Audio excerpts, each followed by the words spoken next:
Hey, this is Mr. JK here. You might be hearing the TV in the background. Let me turn it down a little bit so that you don't hear them arguing on there. Just so uh,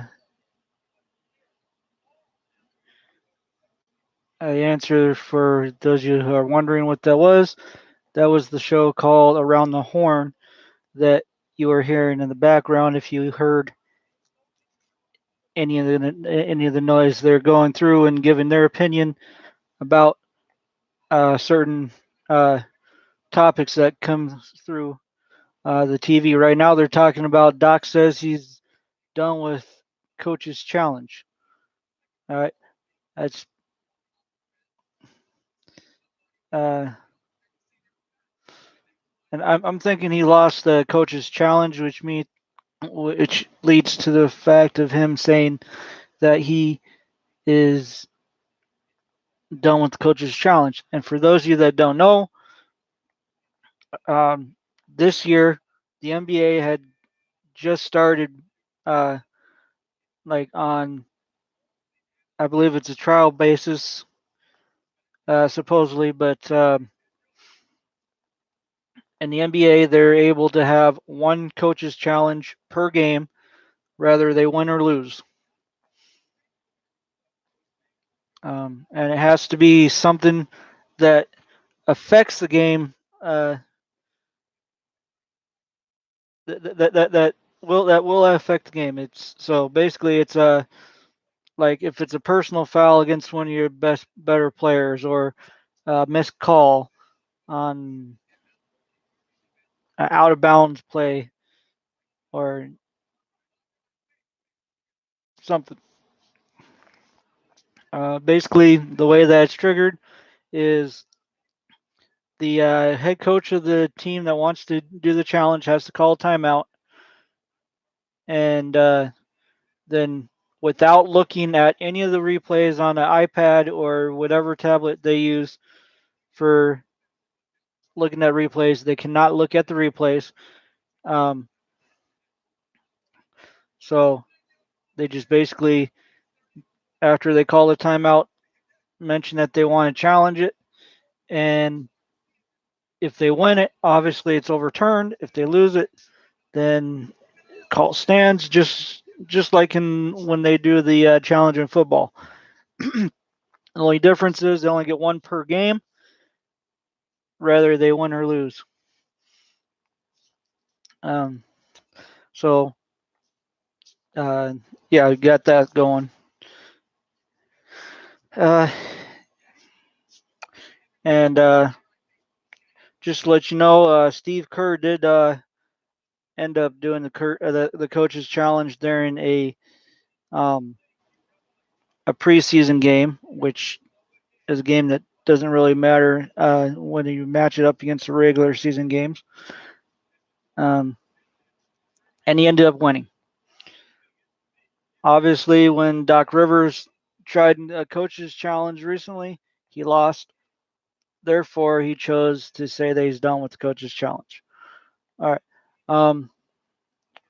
So, anyways, before I get further on into this video, and it is going to be include some information about me saying go Niners, because obviously the way that the thing is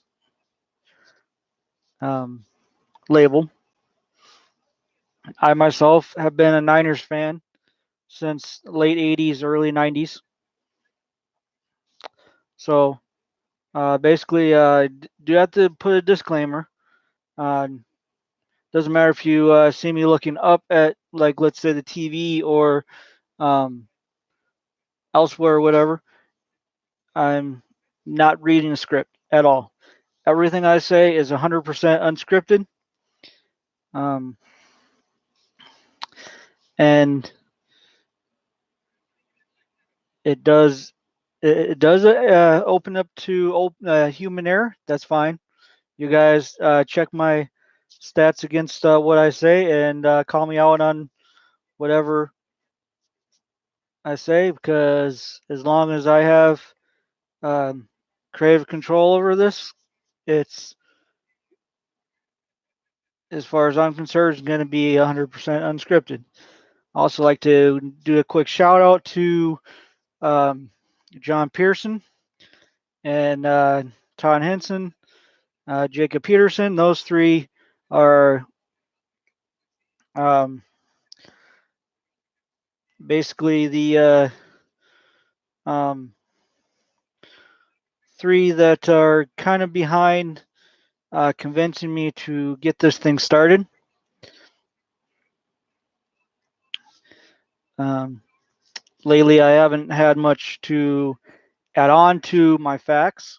So instead of calling it Facts with Mr. JK, I've been toying with the idea of changing the title of Facts with Mr. JK to something like Mr. JK Presents, which kind of opens it up to more of a variety of um, things I can do. So obviously, the first thing I want to mention is the Niners. Yes, it is a proper time to mention it right now, today, um, Thursday, November 7th, because they are 8-0 right now. Um, and this week is the start of week 10. The reason why it's 8-0 instead of 9-0 is because they had their bye week there in week 4. So um, basically they're 1 week behind on how their record is. Um, in case you guys are a little bit behind, Richard Sherman, which is one of the defensive players on the Niners, has actually went on live TV and said, "If you are calling us pretenders now, call us, then continue to call us pretenders. If we were pretenders then, we're pretenders now. Don't be jumping on the train because we're doing good." Well, I've been on the fan train since the late 80s, early 90s. So I'm not jumping on now when they're all of a sudden doing good. I've been on the fan train and I've never jumped off since I've been on the fan train. And that is a fact. Most people that know me well enough, they know that I've been a Niners fan for a long, long time. And despite the fact that they've had their difficulties against the Seahawks, who they're going to be playing up against in their next game this next Sunday, I, for one, have enough faith in them to come out of there 9-0. Uh, they come out with a 9-0 record after playing up against the Seahawks because they're going to come out with a win. Why do I have the all of a sudden faith in them? Well, for one, a few weeks back, the Browns ended up playing up against the Niners, and they didn't even score a touchdown. All they scored was a field goal, 3 points during the entire game. The Niners defense kept them to a only a 3-point field goal. Now, go a few weeks later when the Browns played up against the Seahawks.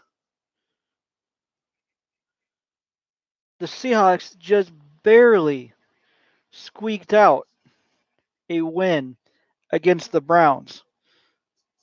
If they didn't score within the last few moments that they scored there, the Seahawks would have had a loss in the books instead of a win. That's fact one. Fact two is on top of having an actual good defense, they have an excellent offense to go along with it. Despite the fact that they have suffered injuries to certain key players, they have pressed on and still to this day have stayed undefeated. Even with the addition with Sanders from the Broncos, they have been able to continue on a undefeated road, no problem. Now,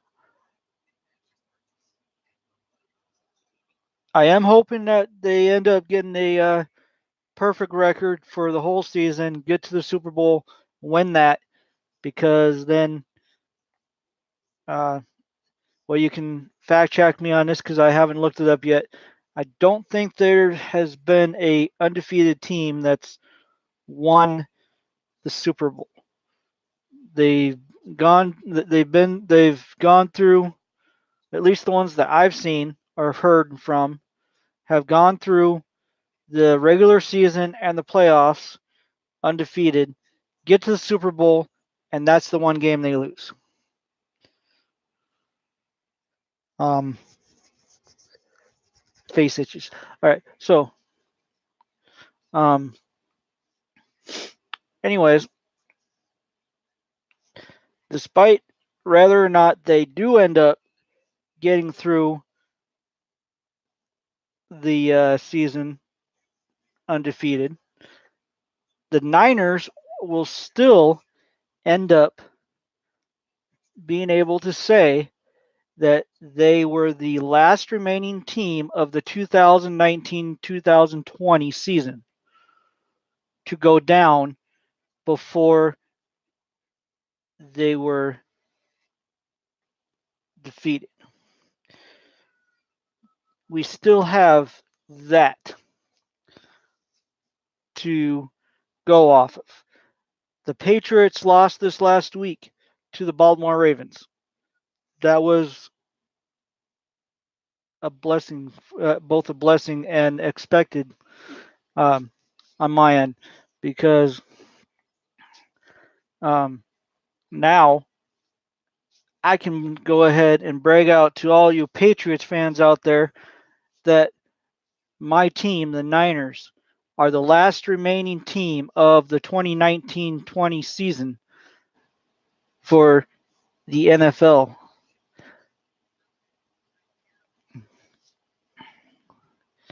All right. So that alone is reason for me to hope and have faith that they are going to end up coming out with a win against the Seahawks this next time. And they are going to come out with a win, another win against the Cardinals when they end up playing the Cardinals once again. Not to mention, they're playing at home during these next 2 weeks. They're playing the Seahawks at home, they're playing the Cardinals at home. All right.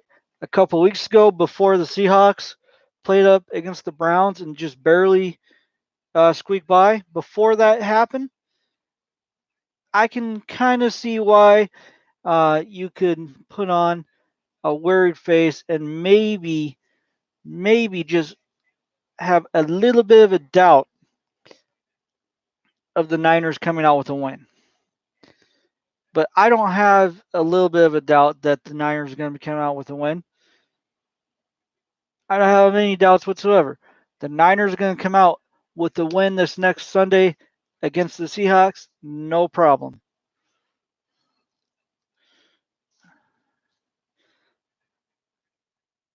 And they're going to stay on top of the NFC, no problem.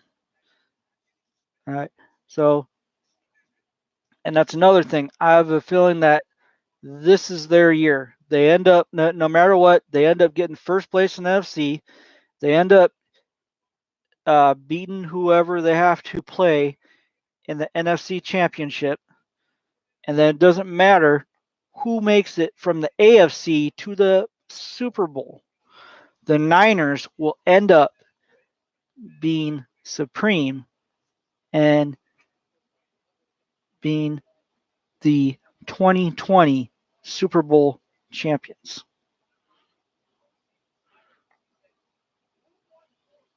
Capping off a sweet victory for the San Francisco 49ers for a celebration of the 100th season of the NFL.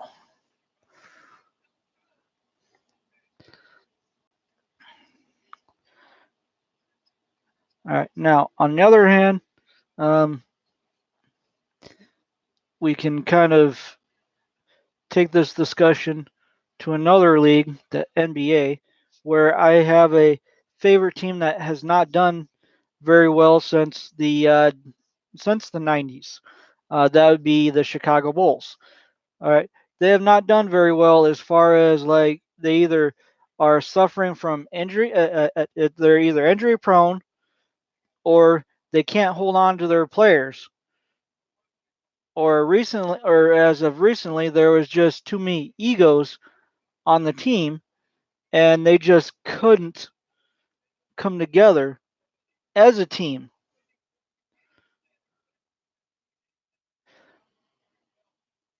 And so, therefore, the experiment of Dwayne Wade coming home to Chicago was a failure. Uh, that same year, the same off season, or yeah, that same year during the off season, we've lost Jimmy Butler, who is now on the Miami Heat because after going to the Minnesota Timberwolves, he ended up being unhappy there, and then he ended up going to the uh, Philadelphia 76ers after only half a year, and then all of a sudden this season, after being a free agent, he ends up on the Miami Heat. Well, I think if he would have been able to stay in Chicago, we would have been able to do something with that. But anyways, there is a glimmer of hope for the Chicago Bulls with Wendell Carter Jr. and then there's the Cody White and then Zach LaVine, and I keep forgetting the other guy's name, but there is a glimmer of hope, like right now, and they do have a young core that they can build around potentially. They just got to continue to build through the draft and find the free agents within free agency, just like uh, the Niners have been able to do. And then they may actually have to do some coaching change as well. Yeah, they might have to do some coaching change as well. I mean, look at what happened with the Niners. The Niners went from like I think they had like five different head coaches in place and fired some of them within their first season before getting Kyle Shanahan. All right, and before they got Kyle Shanahan, they had to even fire their GM, which is ends up being smart enough to hire a expert like Kyle Shanahan to help build the team. Um, so I'm not saying that they should fire the GM of the Chicago Bulls, but because I would be it would be kind of sad to see John Paxson to like a former Chicago Bull to have to lose his job because he's not really doing his job correctly. Now, I am suggesting that he needs to reevaluate on how he's selecting his draft picks and how he's using his assets for getting like draft picks or other assets so that we can get back to the days of Michael Jordan, Scottie Pippen, Horace Grant, Scott Williams, B.J. Armstrong, um, Dennis Rodman, Ron Harper, Luke Longley, Tony Kukoc, Steve Kerr, John Paxson. You know, back to those days when the Bulls weren't just good like they're starting to be now. All right, they were amongst the elite and they were feared.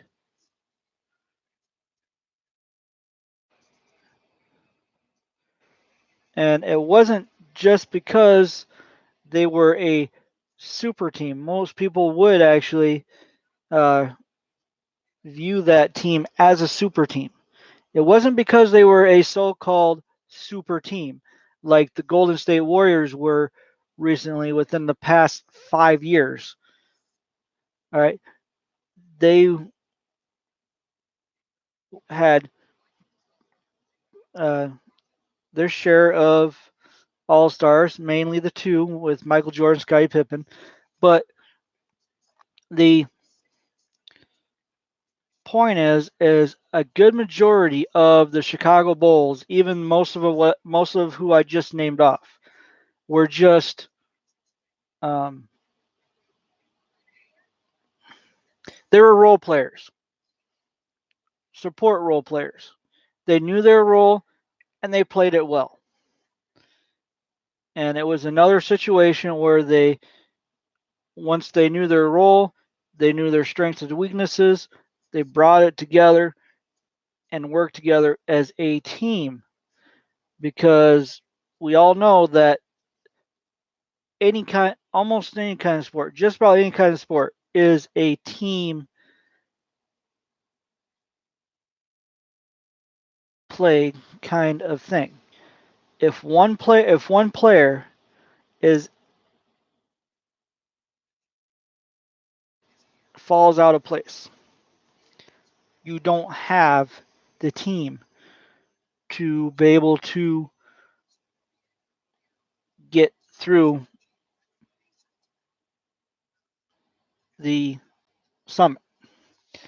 Uh, to get to the summit of what you're trying to get to. It doesn't matter how good your superstar is or how bad they want it. They have to have the right supporting cast around them in order to make them look good. So,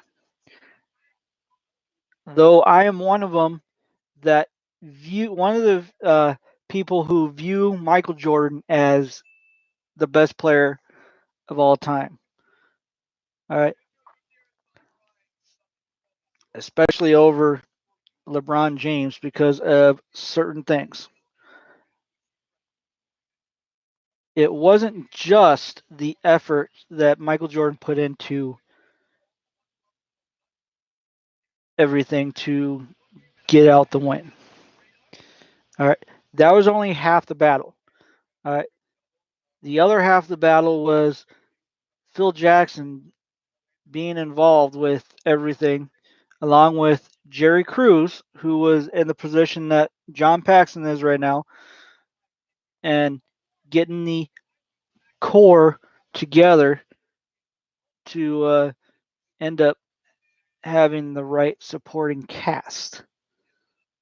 As soon as the right supporting cast was in place, all that had to be done was to get the right person for the job to lead the players to victory. Uh, Now, I've already mentioned that Phil Jackson was part of it. Well, I'm going to do a contradicting statement right now, whereas he was actually a assistant coach when all the players were being um, brought together initially. So therefore, when they were bringing the players together, they didn't really have the right head coach. All right, the head coach that they had, I believe it was Doug Collins. He was able to get them to the playoffs and to a certain point every single year, but they weren't able to get over the hump and beat the bad boy Pistons. So, um, therefore, even though he was a good coach and all that, he pretty much had to go. He pretty much reached the level of what he can take the team that it was constructed to. Phil Jackson comes in. It takes about a year or two. They end up having their first championship. Then they end up having two. Then they're having a three-peat. Michael Jordan hadn't retired. I'm one of them that actually does believe that it would be 8 of 8 instead of 6 of 8 because the way that Michael Jordan was heating up there and the way he took care of business once he came back from retirement the first time, if he had continued on without retiring during the year and a half he retired, it would have been 8 out of 8 years instead of 6 championships out of 8 years. All right, so basically, you're probably wondering why I was rambling on about the Chicago Bulls or anything else, because this was titled 49ers 8-0. Well, that's another disclaimer that I got to put in right here because you guys are going to notice once uh, you watch enough of these live streams that I end up having one to maybe 3 different topics to talk about in my head. But then as I go along, I end up either saying something that sparks a certain side segment, which I end up going on, or two, I just pretty much ramble on with certain things because it will actually relate to the topic. Um, so, yeah.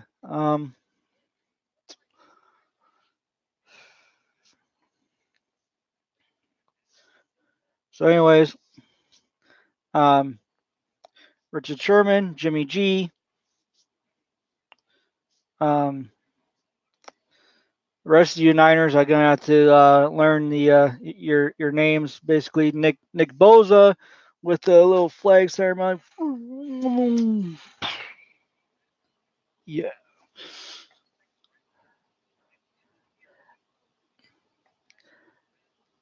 I for one am enjoying this ride because I've been waiting for this for a long, long time for the Niners to come in and just get major payback for everything that has been done to them for the last almost 20 years. It was 1990 was the last time that the Niners were actually doing this good. All right. They recently had a run where they got to the Super Bowl, and they ended up losing. That was the Harbaugh Bowl, with Jim and John coaching up against each other. The Ravens ended up winning that one, and then the next year the Niners didn't really do very good at all. So you got to understand, the last time the Niners had this momentum going was actually physically 1990. All right. So someone like myself who has been in the background, still cheering on the 49ers through thick and thin, has been waiting for this for a long, long time. All right. After this season, I don't know how many years they have left for domination. So, and I don't know how long it's going to last. So, I'm enjoying this ride. And I'm going to continue to brag to those Patriots fans, to the Packer fans, to the Bears fans, or any other fans that are doubting and saying, don't worry. And uh, Ray, I'm going to have you eat your words, and that uh, you said, don't worry, they're not going to make it to the Super Bowl. They are going to make it to the Super Bowl. Your Packers are not going to make it to the Super Bowl.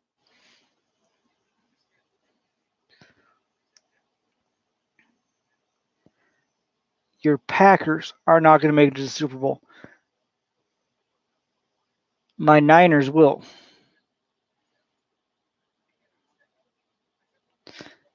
And yes, I am calling you out.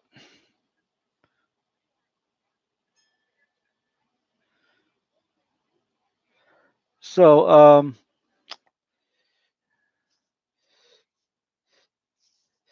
yeah, without further ado, I'm looking at the time that has uh, eclipsed. Has actually gone over way over my 15-minute limit.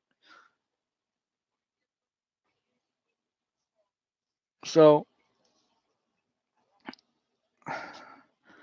I'm just gonna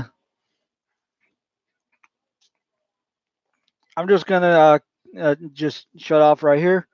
In closing, another note is going to be the Star Wars movie, Rise of Skywalker, is going to be coming out December 20th. That is actually just about a month from now. Um, a month and 13 days. I was looking at the date on my computer, by the way, for what day it was. I wasn't looking at the script. All right, so I am looking forward to actually going to see that. Looking forward to seeing how they end up wrapping up the Skywalker saga and how they're going to possibly set it. And I'll be kind of upset if they don't possibly set up a something to like kind of build upon for like the next movies. But I'm looking forward to it.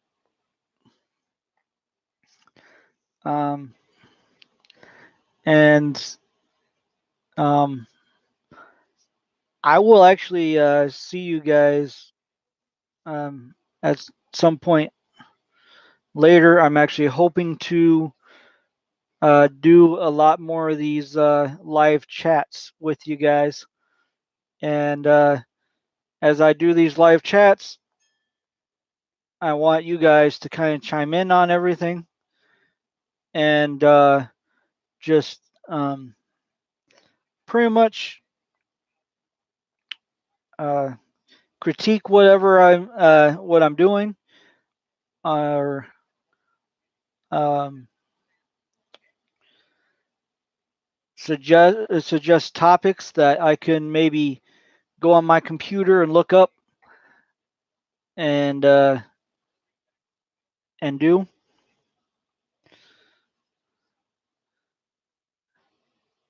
And I'm gonna just leave it at that. Peace.